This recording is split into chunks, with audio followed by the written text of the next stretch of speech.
Sang Kelambai dan Anak Perahu. Di anjung rumah panggung yang menghadap ke sungai yang tenang, duduklah si kecil Mayang. Dia sangat suka mendengar cerita. Datuk Bena, katanya, mengapa kita dipanggil orang Melayu? Datuk Bena tersenyum. Nama Melayu ada banyak kisah, Mayang. Ada yang mengatakan ia berasal daripada perkataan di tanah Jawa, Melayu maknanya lari atau cepat. Seperti air sungai kita yang mengalir deras. Ada juga yang mengatakan daripada bahasa Tamil, Malai-ur, yang bermaksud kota di bukit atau pergunungan. Tetapi, yang paling kita kenali ialah cerita rakyat tentang Sang Kelambai. Sang Kelambai ialah gergasi laut yang baik hati, Mayang. Dia tinggal di muara sungai dan mempunyai tangan yang sangat besar. Dahulu, banyak kapal yang karam kerana ribut. Apabila terlihat orang di air, Sang Kelambai akan melambai-lambaikan tangannya ke arah daratan. Dia memberi isyarat agar mereka melayu atau berhanyut ke tebing sungai yang selamat.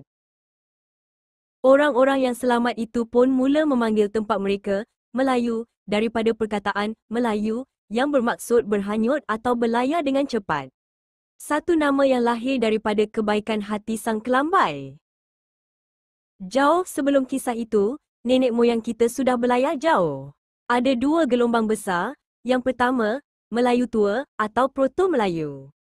Mereka datang ribuan tahun yang lalu, gagah dan hebat membuat perahu. Mereka cekap hidup di hutan dan pergunungan, tetapi lautan ialah jalan utama mereka. Mereka membawa bahasa dan budaya yang menjadi asas kita sekarang. Kemudian datang pula gelombang kedua, Melayu muda atau Deutero Melayu.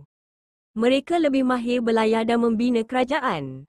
Mereka membawa keris dan alat logam yang lebih canggih.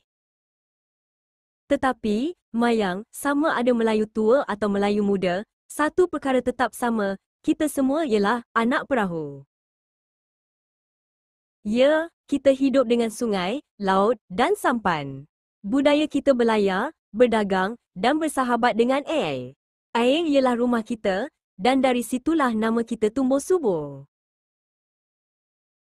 Mayang memandang ke sungai, kini dia tahu. Orang Melayu ialah orang yang berani berhanyut, orang yang cekal berlayar, dan orang yang sedia melambai untuk menolong sesama.